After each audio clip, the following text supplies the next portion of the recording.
Assalamualaikum warahmatullahi wabarakatuh.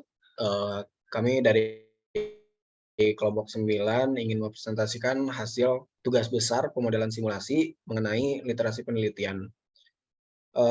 Jadi dari kelompok 9 ini beranggotakan 3 orang.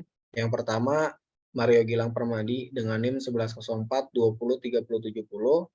Terus ada saya, Nabila Indira Putra dengan NIM 1104 20 40 55. Lalu yang terakhir ada Bakhtiar Nur Faris dengan 1104 20 40 14.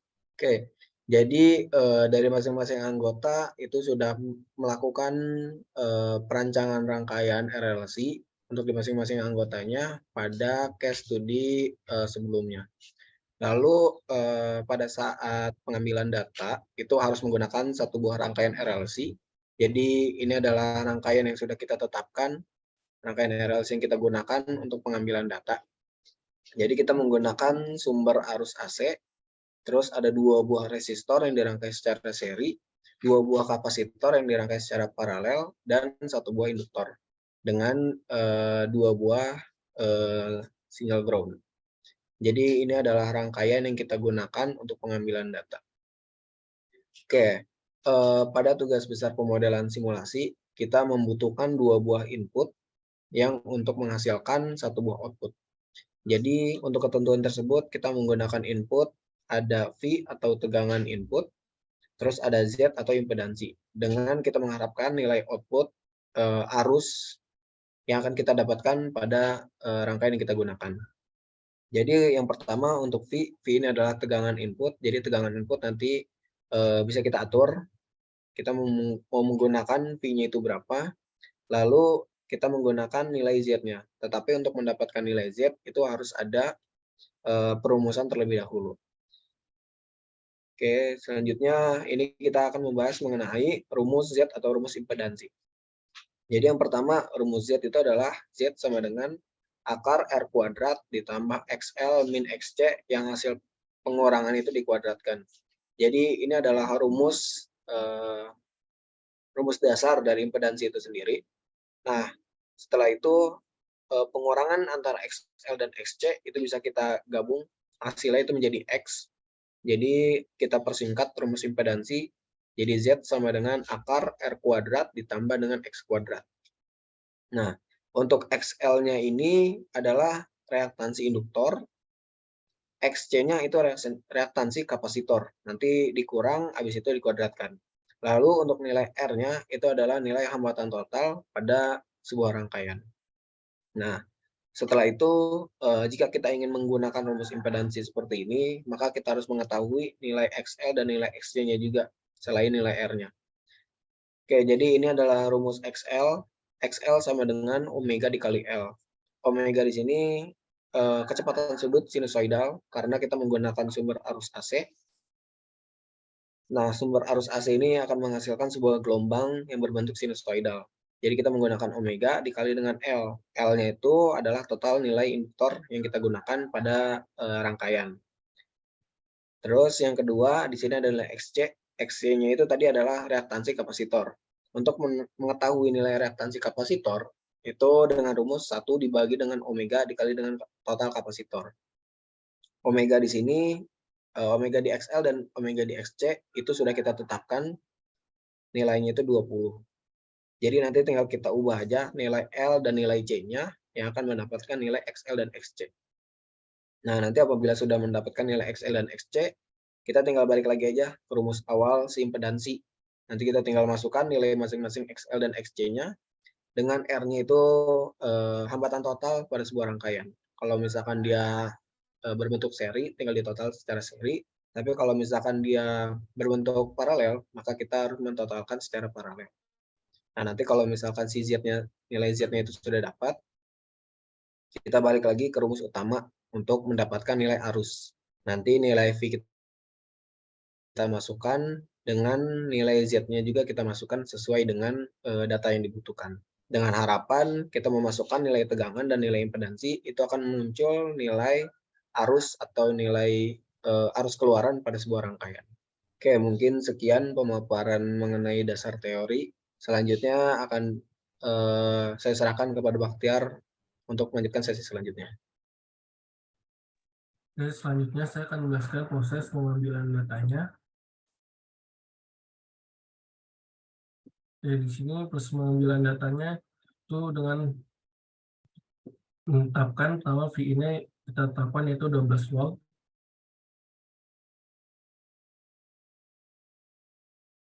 Untuk R1-nya 1 ohm, 2 ohm, dan 3 ohm. Untuk R2-nya 1 ohm, 1 ohm, dan 2 ohm. Untuk C1-nya 5 ohm, 4 ohm, 5 farad, 4 farad, dan 4 farad. Untuk C2-nya itu 6, 5, dan 5. Untuk L-nya 2 Henry, 3 Henry, dan 4 Henry. Dan untuk omeganya kami sudah tetapkan juga yaitu 20 radian per second. Nah, di sini selanjutnya adalah untuk mencari R totalnya yaitu dengan cara menjumlahkannya dengan rumus R seri, yaitu di mana R1 ditambah dengan R2, di sini R1 itu D3, dan untuk R2-nya yaitu E3. Nah, didapatkan 1 tambah 1 yaitu 2 ohm. Selanjutnya dan mencari total kapasitornya dengan rumus C seri, yaitu dimana 1 per C1 ditambah dengan 1 per C2, dimana C1 adalah F3 dan C2 adalah G3. Di sini dapatkan hasil totalnya adalah 0,3667 farad. Dan untuk selanjutnya, untuk mencari XC. Ini XC rumusnya adalah 1 per omega 1 per omega dikali dengan C tersebut, di mana omega tersebut adalah I3 dan C itu adalah K3. Dapatkan hasil 0,1364, dan untuk XL-nya sendiri yaitu omega dikali dengan L-nya, di mana L-nya yaitu H3 dan omeganya itu I3. Nah, setelah itu didapatkan untuk mencari impedansinya yaitu dengan rumus akar dari R kuadrat, R total kuadrat, ditambah dengan XL dikurang dengan XC, setelah itu dikuadratkan. Di sini dapatkan hasilnya itu 39,9138 ohm, dan kira kita akan mendapatkan I-nya yaitu dengan rumus Vmax yaitu C3 dibagi dengan impedansinya yaitu di N3, dapatkan hasilnya 0,3 ampere. Nah, begitu pula dengan data selanjutnya di mana Vmax-nya 12 volt, R1-nya 2 ohm, R2-nya 1 ohm, C1-nya 4 farad, C2-nya 5 farad, dan L1-nya 3 Henry. Dapatkan hasil total ohmnya 3, C totalnya 0,45, XC-nya 0,1111, sel 60, dan impedansinya 59,9640, dan Imax-nya dapatkan 0,20. Di sini dapatkan hasilnya mungkin ada sedikit perbedaan hasil, mungkin karena ini ada perbedaan pembulatan di sini, di mana angkanya 5 angka di Ohm, sedangkan di sini hanya saya mengambil 4 saja, dan dapat lihat hasilnya untuk harusnya mengambil 2 angka di Ohm mendapatkan hasil yang sama. Sekian pembahasan dari saya, selanjutnya akan disampaikan oleh Mario tentang simulasi dalam MATLAB. Terima kasih. Selanjutnya saya akan melakukan simulasi di MATLAB-nya ya. Kita bisa memasukkan sintak itu. Namun sebelum itu kita akan membuat variabel input dan output-nya terlebih dahulu.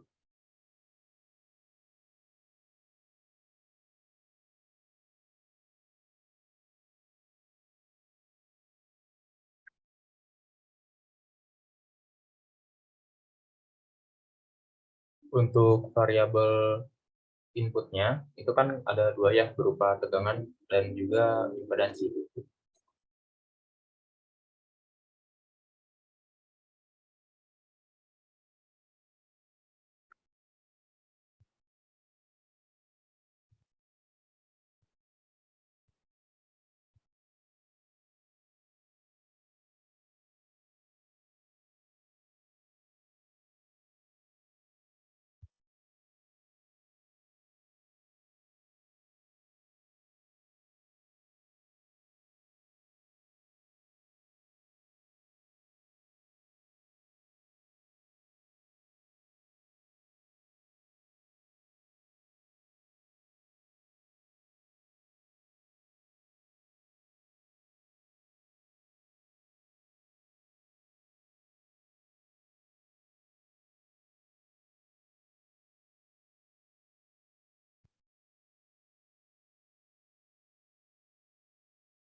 Selanjutnya kita masukkan nilai dari outputnya yang berupa arus.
Baik, selanjutnya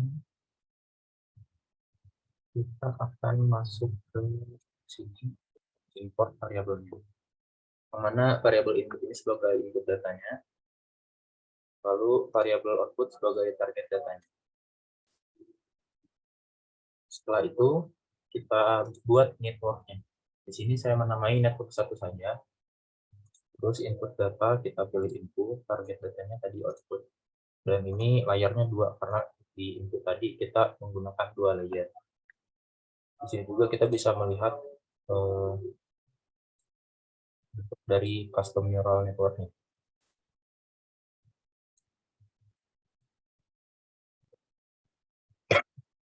Setelah itu kita bisa masuk ke network satunya untuk mentrain.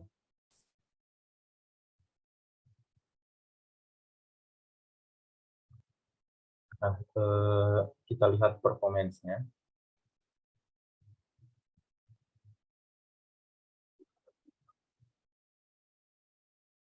Seperti ini grafik dari performance-nya, yang mana base validation-nya ada di 0,000167 pada epoch 17. Dan ini ada tabel regresinya.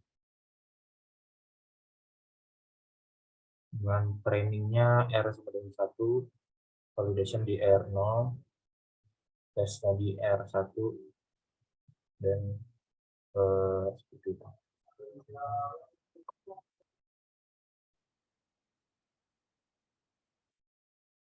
Lalu di sini juga kita bisa melihat dari output datanya dan datanya.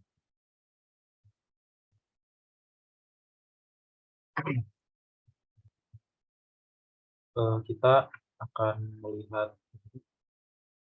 nilai bobotnya, namun kita perlu mengekspor terlebih dahulu.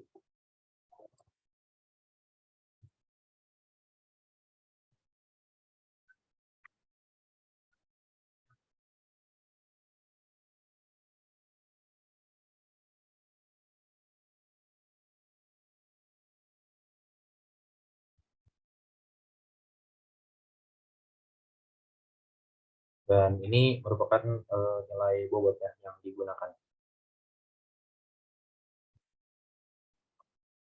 Mungkin demikian yang dapat kami sampaikan mengenai presentasi tugas besar ini. Mohon maaf apabila ada kekurangan dan kesalahan dalam bertutur kata dalam penyampaian. Terima kasih. Wassalamualaikum warahmatullahi wabarakatuh.